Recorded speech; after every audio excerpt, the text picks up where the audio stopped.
Welcome to guys kitchen. கோவக்காய் எப்பயும் நம்ம வெங்காயம் போட்டு ஃப்ரை பண்ணுவோம், அவ்வளோதானே. இந்த மாதிரி ட்ரை பண்ணலாமா? வாஷ் பண்ணி நடுவில் மட்டும் கீறிட்டு ப்ரெஷர் குக் பண்ணிக்கோங்க.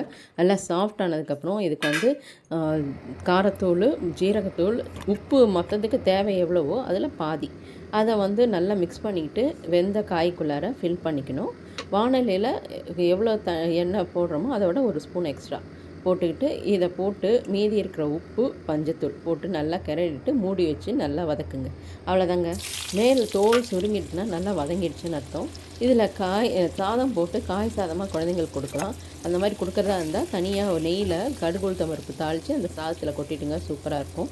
நாமளே சாம்பார் சாதம் ரசம் சாதத்துக்கு தொட்டுக்கிறதுக்கு சூப்பராக இருக்கும். ட்ரை பண்ணி பாருங்கள். லைக் பண்ணுங்கள். லைக் பண்ணிங்கன்னா லைக்டு வீடியோஸில் இருக்கும், எப்போ வேணால் பார்க்கலாம். ஃப்ரெண்ட்ஸோடையும் எல்லாம் உங்கள் வாட்ஸ்அப்லேயே ஷேர் பண்ணிக்கோங்க, அதையும் பார்க்கலாம்.